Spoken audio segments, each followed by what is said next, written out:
Thank you, Rick. Well, I would like to thank this opportunity to talk on this, I think, quite a crucial seminar at the time that is taking place, this seminar. Because I think that all of us here in the room know how difficult has been these negotiations. All of us here in this room know that we failed in Copenhagen and that we failed in order to have a new protocol after Kyoto expired. And at the same time, as was just remembered, science has told us that things are a little bit more urgent than what they used to be when we start thinking that was possible to have a post-Kyoto agreement in 2009. And needless to say that all of us know also that if we don't take action today, as Laura Sten has remembered us, action taken tomorrow is going to be much more expensive than the action that we are going to take today. So it's very clear what science has said, that we human beings are responsible for global warming. Well, it's difficult to speak about global warming if we are in the middle of spring in New England and yesterday we have snow. But other than that, let's say global change and weather change. But after saying this, the fact that we human beings are responsible is out of the question. And therefore, the question is how long we can keep the principles and the agreements. Why? Because the principle of all of us are responsible, but we have different responsibilities, is correct. There is no question on that. The problem is, I think, that the Kyoto Protocol in '98 make a crucial distinction between Annex 1 and non-Annex 1, and Annex 1 is the developed world at that time, and non-Annex was the developing world at that time.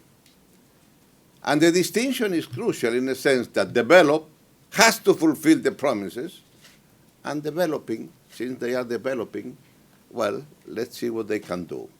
And let's urge them to do something, but it's not compulsory. And all of us know how difficult the negotiations are because of the question of the historical responsibility. Yes, it's true. Today's emission will remain in the atmosphere for the next 110, 120 years. And therefore, in today's atmosphere, what happened during the last 110 or 120 years, what countries are responsible for what you have there? And then the question is, well, if United States is responsible for about 29% of total emissions in the atmosphere, some countries like Germany about 8%, I understand, or something like that, et cetera, et cetera. And China, by the way, now is very rapidly close to 5% of what you have in the atmosphere.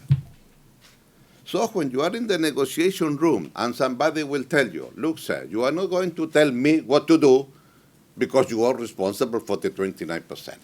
When I am responsible for the 29%, then we can discuss. Otherwise, I'm entitled to emit also my own 29%. Period. That's impossible. But this is the real world, and this is the kind of negotiation that we already have on the table. So, the reason why I think that it's so important trying to break this kind of argument from side to side.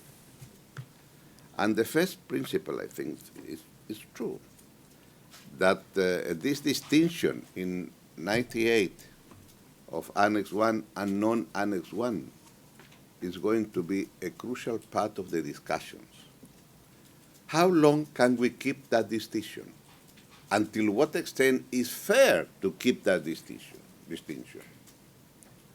Because it seems to me that, as Dick said very recently, 16 years ago, nobody thought that Latin America was going to be where we are now.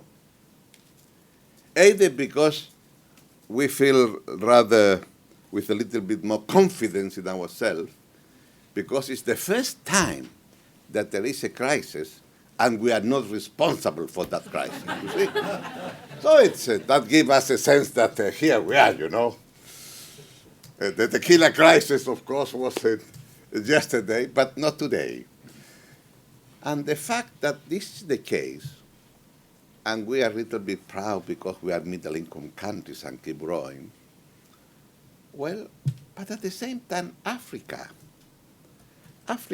most African countries are converging, if we accept the denomination of OECD, and by convergent countries are those countries that are able to have a growth rate that is twice the growth rate of OECD countries. So they are converging in the long run. And then you have Africa. And Africa is a crucial player in this area. In short, what I'm trying to say is till what extent is possible to keep the distinction and Annex 1 and non-Annex 1, until what extent some new categories will have to be introduced, or at least if you want to keep those categories, let us accept that if all of us are responsible, all of us has to be accountable for some of our pledges. President Calderon was in Copenhagen in that incredible meeting of 20 or 20,000 head of state in that room. And could you think Mr. Putin and Mr. Obama, Mr. Sarkozy and Madame Merkel, Mr. Calderon and Mr. Lula trying to write a draft of a negotiation at the same time? And Mr. Obama arriving at 10 o'clock that morning, saw what was going on in the discussion. I say, I'm sorry, but given this document, no matter how much political capital I have, I cannot accept this, because I cannot sell this in the United States, period. And at that time, President Obama has a lot of political capital.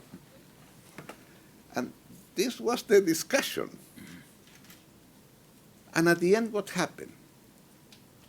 If we are talking about political leadership, at the end what happened was a very quick understanding between President Obama and the so-called basic countries, because Russia was not in that room,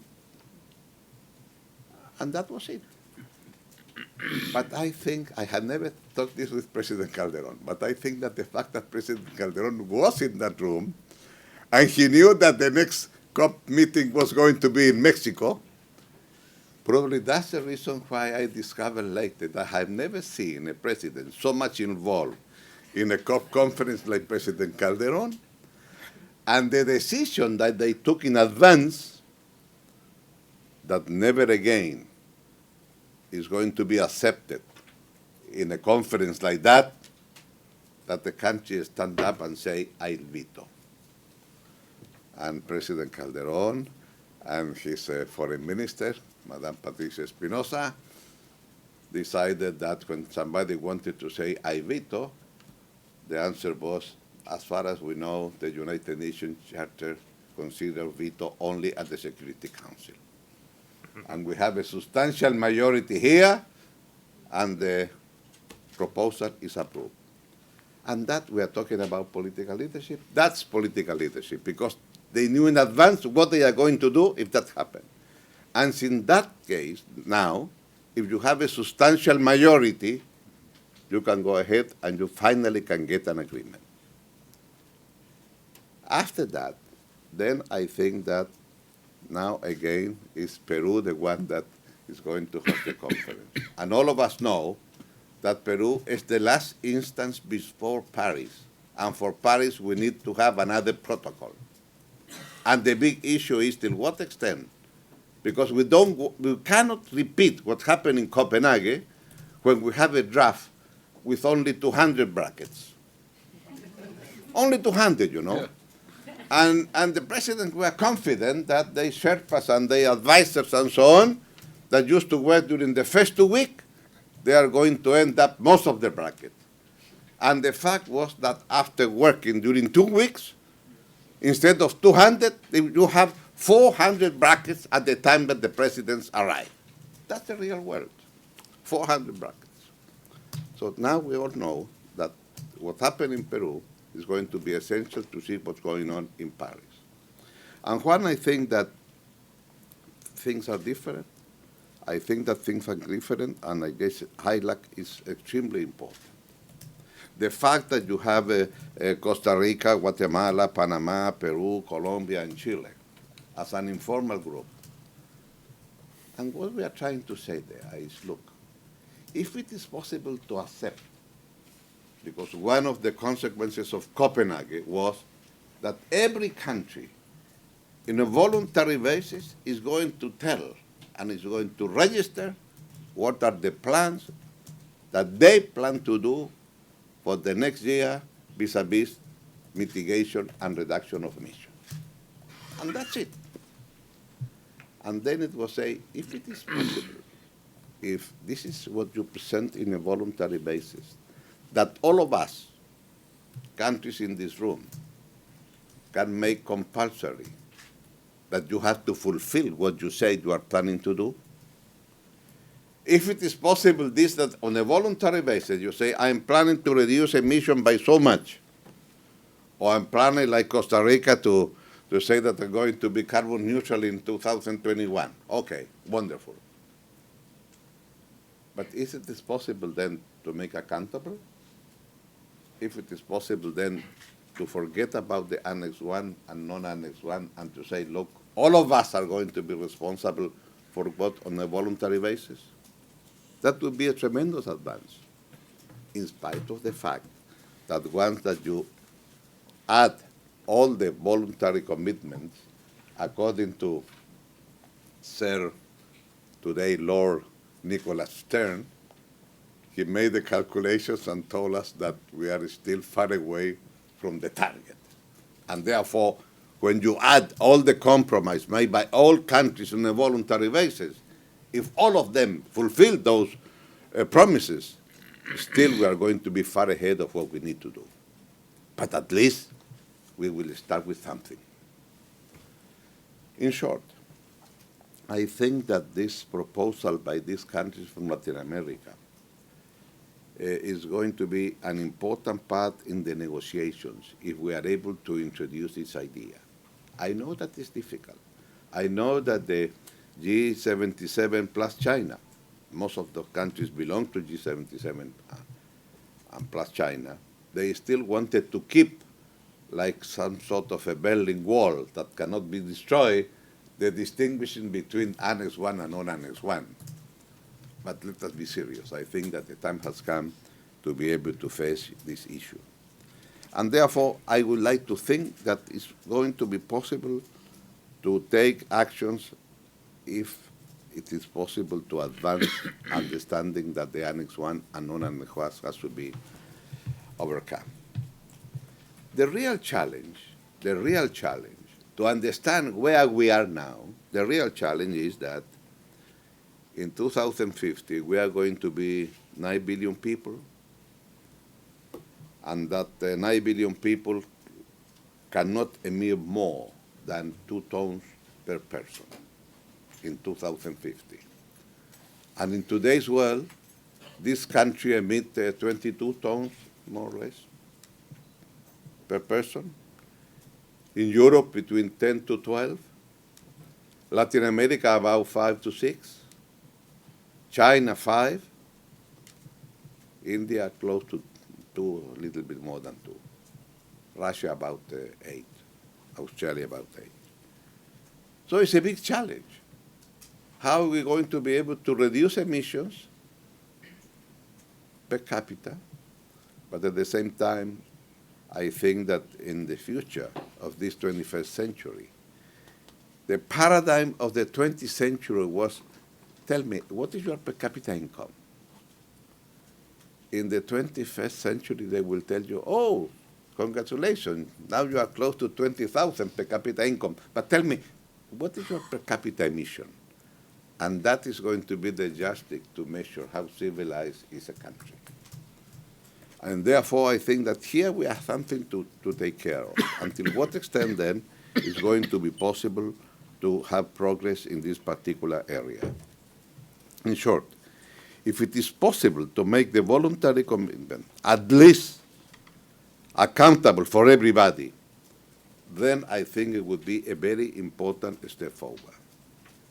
Number two, and I would like to stress this because I think it's crucial from the point of view of Latin America. As it was just remembered by you, in a sense of what about the question of deforestation? Why I mention deforestation? Because, as was mentioned before, total emissions, deforestation is 20% at the world level, close to 18 to 20. But total emissions in Latin America, 49% is because of deforestation. 49%, almost 50% is deforestation. It's true, the Amazonian is so important. But the question is that, I remember once talking with President Lula on this issue, and I mentioned the question of deforestation. And Lula said to me, Lagos, what can I do when a peasant in the Amazon cut a tree because he also wants to have warm food at least once in a week? And then now I can answer to President Lula and say, look, after the only agreement, important agreement in financial terms in Copenhagen was the Red Plus. The fact that now you are going to pay a country, not only if you plant a tree, that used to be before, but if you don't cut a tree. And this, I think, it would be a very important issue from the point of view of the region. If 50% of our emissions is deforestation, and we have some funding and financing vis-a-vis the issue, how much will you depart from the business as usual because you keep deforesting, and how much are you going to be able to reduce deforestation, and therefore how much you are going to be entitled to this new fund? And then I can give an answer to President Lula. Now you can provide with the new funding to reduce deforestation. Final point with regard to the issue of forestation, and it's not because it's my country, but in Latin America there are three countries, Uruguay, Argentina, and Chile, that because of the policy of forestation, or if you wanted, because of reforestation, we are able to absorb every year emissions because of the new trees that has been planted. I don't like to say this in Chile, and I never say this, because we emit about total numbers, 70 million tons per year. You divide by the number of people, it's about 5 or something. But because of reforestation in Chile, we absorb about half of that. And reforestation has been a policy during many, many years, during the last 40 years. So that means that reforestation allows us to absorb a substantial part of our emissions. Therefore, when you introduce the question of forestation, deforestation, and reforestation, then you have something very peculiar from the point of view of Latin America. And therefore, it may be possible from the point of view of Latin America to present a different kind of thinking. And I think, and it's a pity that in this meeting is not Brazil, because I think that since most of the emissions are taking place in the Amazon, it would be so important a leadership from the point of view of Brazil, because can you imagine if Latin America made the offer, look, we offer to reduce deforestation during the next 10 years. We are going to reduce deforestation by, let's say, 50% during the next 10 years. Well, that represents, roughly, that we are going to be able to reduce total emissions by 25%. It's not bad for the next 10 years. I mean, and this depends, there is money, there is financing, and I think that Brazil is in a position to lead given the role that Brazil plays in terms of deforestation. By the way, in the case of Brazil, as a country, all the emissions of the Brazilian economy are smaller than the emission because deforestation in the Amazon. Can you think about that? The country that is the sixth economy or the seventh economy in the world, all the emissions of that economy during 1 year is less than the emission from deforestation. So that's why it's so important, this issue. And this is what I do believe, that it's possible to have a viable political alternative from the point of view of Latin America vis-a-vis what ILAC has been doing and vis-a-vis if we introduce the question of deforestation. And I think that the leadership of Peru is going to be extremely important in what's going to happen next December.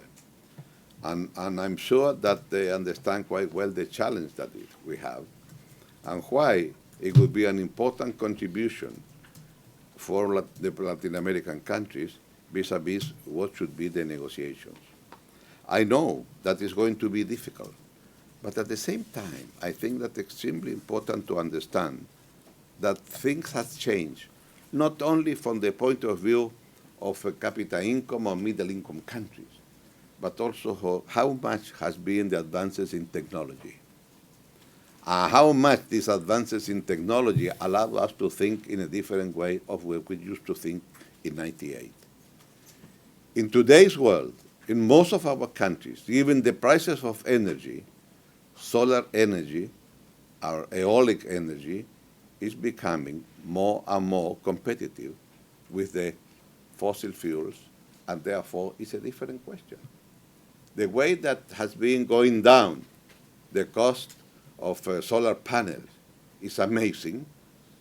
China now is the #1 producer and exporter and the #1 advances in technology. And therefore here there's something also to put into the negotiation table. And therefore the question of intellectual property rights, transfer of technology, financing, etc., are going to be an essential part of the negotiation. So I would say those developed countries will have to be responsible also in terms of financing and transfer of technology. There is no question on that. The only thing that I'm trying to say is that it's going to be essential from developing countries to put on the table, on the negotiation table, some kind of agreement to be accountable for the promises that we have made. And if you have the linkage, I think that it's possible to have a breakthrough. As far as the historical responsibility, the only thing that I would like to say that because of technology, nobody is entitled to say, I will follow the same path that you followed 100 years ago. Because technology is quite different today from 100 years ago. And therefore, I don't think that it's fair to say, I'm entitled to emit so much because you did that 100 years ago. So it has to be some kind of equilibrium in these kind of negotiations. And probably an advantage of the former president is that we can speak much clearer than we can do it when you are president, and you are responsible for what you say. But here, there are many people in this room that is still in the negotiation table, and I think that it may be fine sometimes trying to speak from what I do really believe in this issue. What is very clear that up to now, the political leadership is failing. We have been unable to produce a new protocol. I hope that political will prevail and we will have a draft of the protocol at the end of Lima conference and to be ready to finish that in Paris in 2015. Thank you.